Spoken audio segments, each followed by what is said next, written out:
Presidente do Senado diz que ministro do Supremo Tribunal Federal está disposto a resolver a questão do piso salarial de enfermagem. Comissão de Juristas entrega anteprojeto sobre reforma dos processos administrativo e tributário.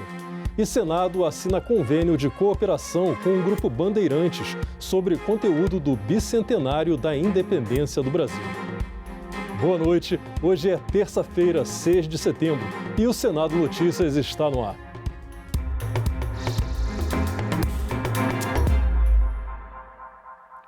O presidente do Senado, Rodrigo Pacheco, se encontrou hoje com o ministro do Supremo Tribunal Federal, Luiz Roberto Barroso, para discutir uma solução para o piso nacional de enfermagem. Durante o encontro, o presidente do Senado defendeu o pagamento do piso salarial nacional de enfermagem, que foi suspenso por decisão cautelar do ministro Luiz Roberto Barroso. O piso nacional da enfermagem nasceu no Senado Federal, foi aprovado amplamente no Senado e na Câmara dos Deputados, sancionado pelo presidente, e é evidente que o Congresso Nacional deseja ver aplicado o piso o mais rapidamente possível, porque isso decorre da lei. Diante dessa judicialização e dessa decisão, isso faz nascer mais do que nunca um senso de urgência na solução daquilo que se aponta como necessário nesse momento, que é a fonte do custeio necessário para conter ou para reparar o impacto financeiro do piso nacional da enfermagem. Algumas iniciativas podem ser desde já adotadas, as que nós conseguimos ventilar já nessa reunião com o ministro Luiz Roberto Barroso é o projeto da desoneração da folha de pagamentos dos hospitais. Isso pode reparar ou compensar o impacto financeiro da fixação do piso nacional da enfermagem. Durante essa entrevista, Pacheco também comentou sobre a possível devolução de duas medidas provisórias que dificultam recursos para ciência e cultura. O presidente do Senado afirmou que a devolução de medidas provisórias é algo excepcional, mas destacou a importância de que as leis votadas pelo Congresso sejam cumpridas. Uma das medidas adia para 2024 o início do cumprimento das leis Paulo Gustavo e Aldir Blanc II. A outra permite o contingenciamento do Fundo Nacional de Desenvolvimento Científico e Tecnológico. Essa é uma avaliação que ainda não foi feita de devolução, mas também, por outro lado, nós votamos duas leis aqui no Congresso Nacional, a Lei Paulo Gustavo e a Lei Aldir Blanc II, e nós queremos vê-las cumpridas, de modo que isso também acaba por inaugurar, de novo, uma nova conversa com o Ministério da Economia para poder termos o espaço fiscal necessário, os recursos necessários para poder fazer valer esses programas na realidade. A questão da medida provisória, de devolução, de apreciação, de rejeição ou de aprovação, isso passa a ser um detalhe. O que nós vamos fazer é uma discussão com o Ministério da Economia para encontrarmos ainda esse ano a solução para esses programas que nós votamos, que teve a unanimidade praticamente do Congresso Nacional e que nós queremos o espaço orçamentário necessário para cumprir para bem da cultura. A comissão que elaborou anteprojetos de modernização dos processos administrativo e tributário encerrou os trabalhos nesta terça-feira e entregou o relatório aprovado ao presidente do Senado, Rodrigo Pacheco. O presidente do Supremo Tribunal Federal, Luiz Fux, participou da reunião. Em sua fala, a presidente da Comissão de Juristas, ministra Regina Helena Costa, do Superior Tribunal de Justiça, destacou a diversidade de pensamentos e experiências que resultou num trabalho consistente e atual. Estamos entregando um trabalho de envergadura, propostas são muito interessantes, muito arrojadas. Eu acredito que elas representam um reflexo do pensamento heterogêneo da comissão. Nós temos representação de todos os segmentos envolvidos na área de processo administrativo e processo tributário e, assim, acho que cumprimos a nossa missão. O presidente do Supremo Tribunal Federal elencou algumas das contribuições oferecidas pelos juristas, como a ênfase na busca de consenso nas decisões judiciais. Hoje, nós estamos na era do consenso, porque ele otimiza o relacionamento entre o cidadão e o poder público. Não tem solução melhor do que o consenso. Também trabalharam sobre a mediação, a arbitragem, execução fiscal, custas, além de novo com a defesa dos contribuintes, porque hoje o contribuinte não é mais um objeto de tributação, ele é um sujeito de direitos. O presidente Rodrigo Pacheco elogiou o trabalho da comissão. Disse que logo os anteprojetos serão incorporados pela presidência da Casa e passarão a tramitar como projetos legislativos. E, ainda que haja modificações, defende que o teor seja mantido. Que possa haver contribuições, possa haver eventuais alterações, mas o quanto mais possível ficarmos dentro daquilo que essas inteligências somadas conseguiram proporcionar, eu considero que melhor será para a justiça, para o ordenamento jurídico e, consequentemente, para a sociedade brasileira. O trabalho dessa comissão de juristas foi concluído 3 semanas antes do prazo. Os processos administrativo e tributário devem ganhar em qualidade, rapidez e segurança. Instalada em 17 de março deste ano, a comissão de juristas responsável pela formatação de anteprojetos que visam modernizar o processo administrativo e tributário colocou em discussão e aprovou os relatórios de 2 subcomissões, entregues mesmo antes do prazo. Os juristas encarregados destacaram a contribuição das audiências públicas e a abrangência dos trabalhos executados. A subcomissão de direito tributário ratifica todos os projetos de lei apresentados na reunião do dia 17 de agosto, todos aprovados por consenso entre os seus membros, e agradeço uma vez mais a colaboração, a participação da sociedade civil também, que participou através de audiência pública e de consulta pública, contribuindo com ideias, projetos, inserções que foram extremamente úteis para que nós alcançássemos aí o fim dos trabalhos antes do prazo, com um resultado que eu espero que seja bastante útil à sociedade. Muito trabalho ouvindo a sociedade civil, em audiência pública, em consulta pública. Eu tenho certeza de que essa iniciativa conjunta interinstitucional, iniciativa que envolve representantes do governo, iniciativa que envolve a advocacia, representantes do Poder Judiciário, da sociedade civil, isso gera, e tenho certeza de que gerou, um produto muito importante, interessante, de transformação do nosso ordenamento jurídico. Eu fico muito feliz por estar no dia de hoje e até antes do prazo que recebemos para concluir os trabalhos, com essa possibilidade de entregar a esta alta casa do Poder Legislativo brasileiro um anteprojeto, aliás, vários anteprojetos de leis tão impactantes como as que serão apresentadas. Após a aprovação por unanimidade, a presidente da comissão concluiu a tarefa encaminhando o documento aos senhores senadores. Cremos ter cumprido com muito orgulho a missão de contribuir na apresentação de soluções voltadas à modernização e à atualização dos processos administrativo e tributário em âmbito nacional. São apenas alguns caminhos ao destino desejado pela sociedade brasileira no contexto da melhoria na qualidade das relações com o poder público, entre administrados e poder público, entre contribuintes e poder público. São apenas alguns caminhos. Esperamos, assim, possam ser considerados pelos senhores senadores da República em sua elevada reflexão para o aperfeiçoamento da legislação relativa ao direito processual público. Nada mais havendo a tratar, eu agradeço a presença de todos e declaro encerrados os trabalhos dessa comissão que já deixa saudades, a Comissão de Juristas do Processo Administrativo e Tributário. Muito obrigado.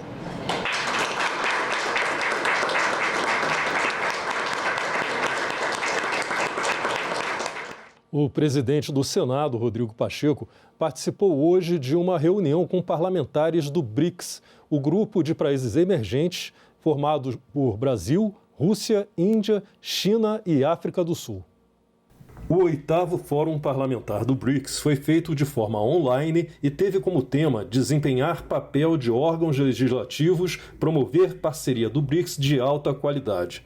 O presidente do Senado brasileiro disse que espaços de diálogo entre os parlamentares de nações amigas vêm se mostrando cada vez mais proveitosos.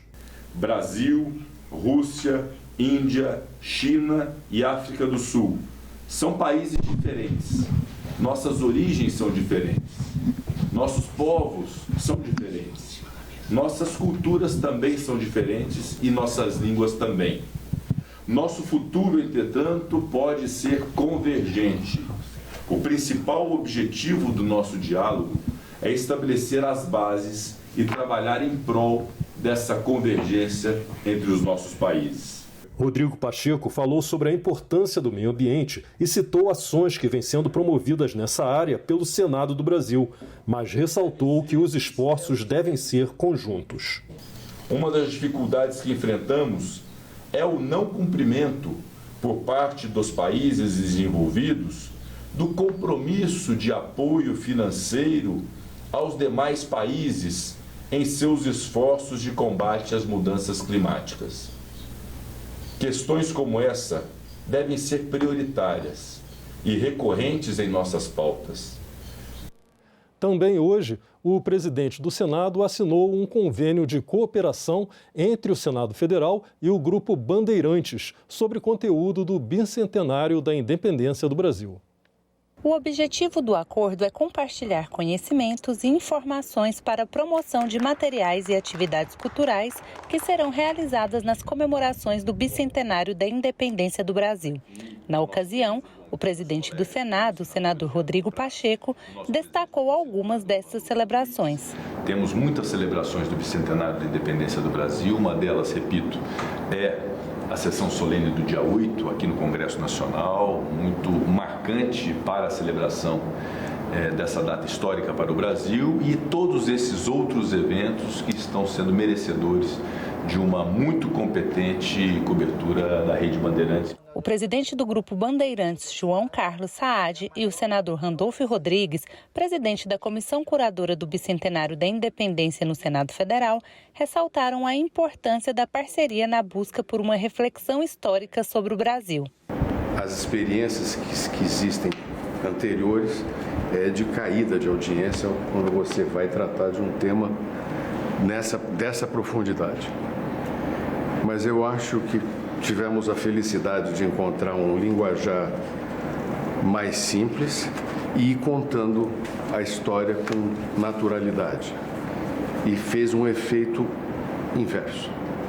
Subia a audiência do Jornal da Band quando entravam e quando entram as séries. O que quer dizer que tem uma demanda reprimida. Tem uma vontade das pessoas saberem. Aliás, eu acho que a nossa história ainda precisa ser recontada.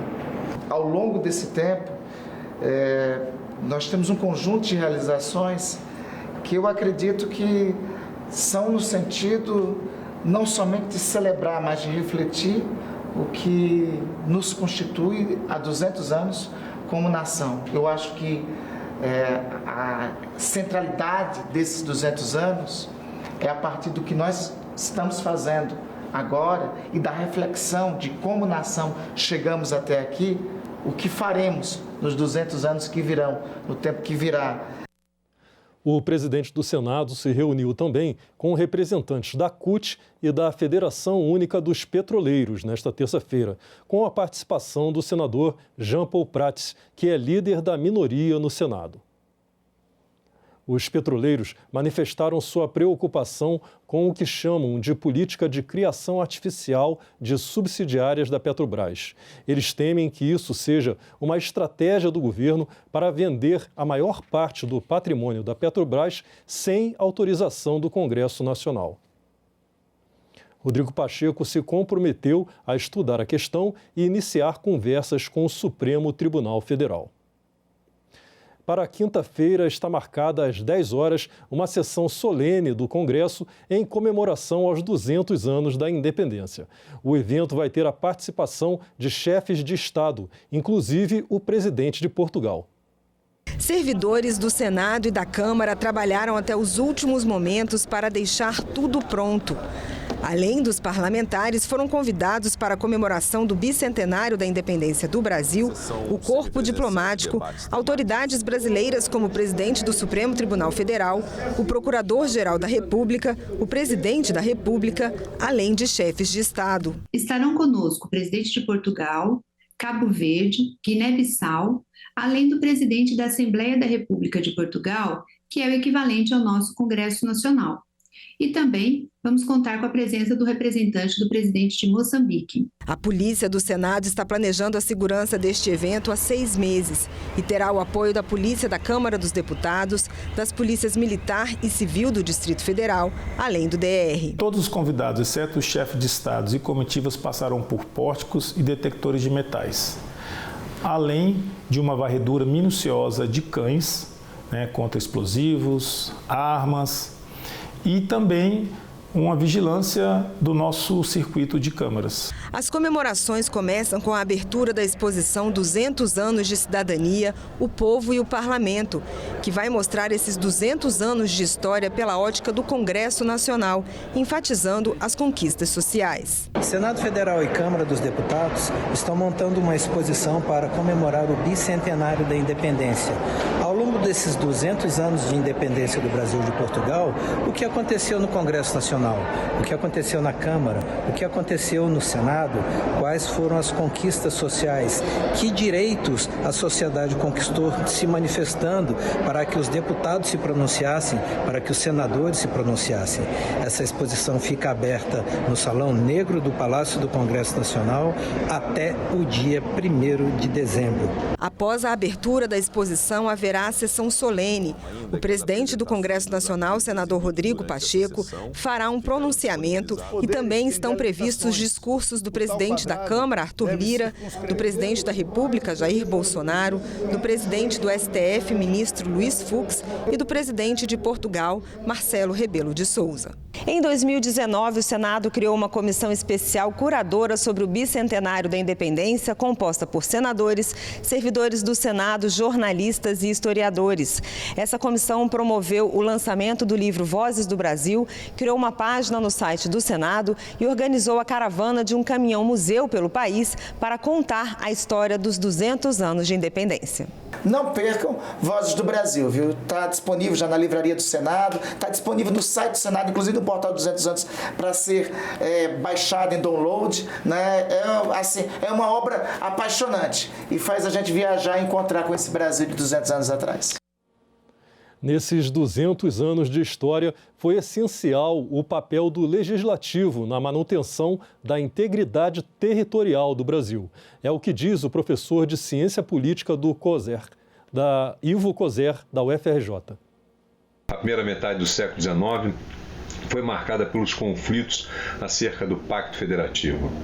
Como unir as antigas partes do Império Português que possuíam interesses tão diversos? Sem o Senado e a Câmara, essa árdua tarefa não poderia ter sido feita.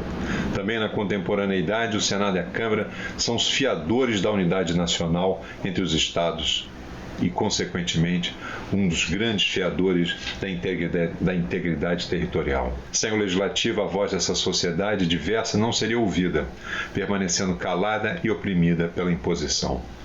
Mesmo nos momentos mais duros do regime autoritário, o Congresso ergueu sua voz em favor das liberdades civis e políticas. Os 200 anos de independência também estão sendo marcados por discussões sobre esse momento histórico. Nesta segunda-feira, a comissão curadora do Senado sobre o tema apresentou num seminário no Rio de Janeiro a importância de refletir sobre o processo que levou à independência. O Seminário Bicentenário da Independência, Legado e Desafios discutiu as diferenças regionais, as diversidades e os conflitos que marcaram esse momento histórico. O evento foi uma parceria entre a Comissão Especial do Senado Federal sobre os 200 anos da independência do Brasil com o IBEP, Instituto Brasileiro de Estudos Políticos. A atividade de hoje, Dr. Francis, a atividade de hoje é uma das atividades, é um dos atos de um conjunto de eventos que nós inauguramos desde 2020, quando esta comissão curadora foi instituída. Os nossos desafios é pegar esse processo todo, onde a gente se juntou numa comissão curadora, não para cheirar mofo, nem olhar figuras antigas, nem só resgatar a história, que também é importante, mas para meio que servir como um ponto de alavanca para a gente vislumbrar semelhanças, e elas existem muitas, eu dei aqui exemplos claros de discussões que não saem da mesa, só mudam de personagem, mudam de tempo, mas não saem da mesa, para projetar esse futuro de Brasil. O debate também lembrou a importância do conhecimento e da discussão sobre a história do país, até para a construção da nação. A nação, qualquer comunidade, para o seu autorreconhecimento, necessita de mergulhos no passado. Necessita ter uma visão de onde veio. Comunidade qualquer pode se identificar sem essa pergunta básica. De onde vim? Como é que foi? E, sobretudo, qualquer comunidade não se identifica se não tem um destino comum. O Tribunal Superior Eleitoral proibiu o porte de armas nas sessões eleitorais e em um perímetro de 100 metros dos locais de votação. A preocupação com o aumento da violência devido à polarização política que se instalou no país e o aumento do número de pessoas com porte de armas de fogo são fatores que motivaram a proibição das armas nas sessões eleitorais e até 100 metros dos locais de votação. A regra se aplica para o dia da eleição, assim como para as 48 horas antes e as 24 horas depois do pleito no primeiro e segundo turno, que serão realizados respectivamente dia 2 e 30 de outubro. O porte de armas só será permitido aos agentes de segurança em serviço e quando autorizados ou convocados pela autoridade eleitoral competente. Essa regulamentação visa a diminuição da violência que vem se concretizando com as constantes ameaças e incidentes envolvendo militantes políticos e apoiadores, e até recentemente a morte de um militante político por um opositor.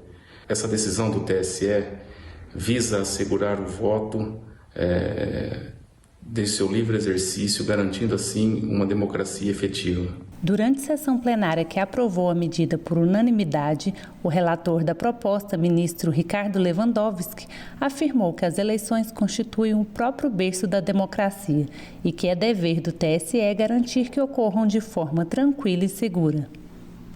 A ideia subjacente à proibição da presença de pessoas armadas nos locais de votação é, por óbvio, proteger o exercício do sufrágio de qualquer ameaça, concreta ou potencial, independentemente de sua procedência. Nunca é demais lembrar, a propósito, que as eleições constituem, antes de mais nada, uma solenidade cívica, presidida por autoridades civis, em que o povo soberano é instado a manifestar de forma pacífica suas preferências políticas. Armas e votos, portanto, são elementos que não se misturam. Peças de uma artista consagrada dão um destaque especial a gabinetes e salas do Senado Federal. São as gravuras de Annabella Geiger, artista visual de reconhecimento internacional, com exposições e peças em grandes museus do mundo. Annabella Geiger teve um papel de destaque entre os artistas brasileiros do século XX e continua atuante até hoje. Ela é pioneira na arte conceitual, conhecida pela experimentação e pelo questionamento sobre a identidade brasileira. Uma das introdutoras da videoarte no país, Geiger manteve constante a prática da gravura ao longo da carreira. 11 gravuras de autoria da artista integram o acervo do Museu do Senado e decoram gabinetes e salas da Casa Legislativa. Eu me sinto muito prestigiada em saber que tenho esse número de obras na coleção do museu, no Senado Federal, que é uma casa da democracia, que é a representante dos nossos estados. As obras de Anna Geiger foram adquiridas na época da transferência do Congresso Nacional do Rio de Janeiro para Brasília. São obras que eu verifiquei, elas perfazem o período abstrato, anos 60, obras da fase visceral, também anos 60, final dos anos 60, fases muito importantes realmente da minha trajetória. Sob a influência da nova figuração, nessa fase Geiger produziu imagens orgânicas, representando o corpo fragmentado. Aqui na presidência do Senado tem uma obra da Anabela Geiger chamada O Cérebro. Qual que é o significado, a importância dessa obra? Essa obra ela representa um momento específico da carreira da artista, em que ela começa a desenvolver uma linguagem própria e é denominada fase visceral da Anabela, né? Justamente por trazer questões sociopolíticas, ela traz um questionamento sobre o corpo, né? Então ela remete às vísceras. Nesse sentido, é uma fase marcante da artista, considerada por muitos críticos, e acaba sendo uma obra de destaque dentro da nossa coleção. Aqui na sala da Secretaria da Comissão de Serviços de Infraestrutura está a peça Dimensão de um Mito, que é também uma gravura. É uma obra dos anos 70, época em que a artista começa a propor outros questionamentos estéticos e simbólicos, brincando com o imaginário. Traz a questão da desconstrução do imaginário, né? Ou repensar esse imaginário, os mitos que compõem a nossa sociedade. Então esse quadro justamente vem trazer esse questionamento, né? Qual é a dimensão dos mitos, qual é o lugar que eles ocupam no nosso espaço. A obra de Geiger é marcada pela exploração de materiais e suportes em linguagens variadas, como fotografia, postais, impressos e xerox. As gravuras são compostas em chapas de metal recortadas. Vocês entendem que é uma coleção de gravuras. E quando eu digo que está em todas essas coleções e muitas outras, é porque são múltiplos. É a gravura, ela tem uma edição numerada. Vocês podem verificar isso na própria gravura, onde embaixo eu ponho o número, a minha assinatura, o ano. Com isso eu estou autenticando cada múltiplo, cada gravura que foi impressa. Anabela Geiger realizou mostras individuais em diversos museus, nacionais e internacionais, entre eles o MoMA, em Nova York, onde expôs no ano passado. Possui peças em grandes coleções, como a do Centre Georges Pompidou, em Paris.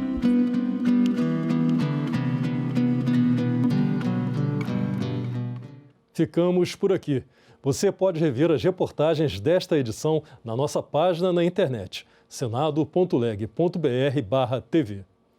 Muito obrigado pela sua companhia e continue sintonizado aqui na TV Senado.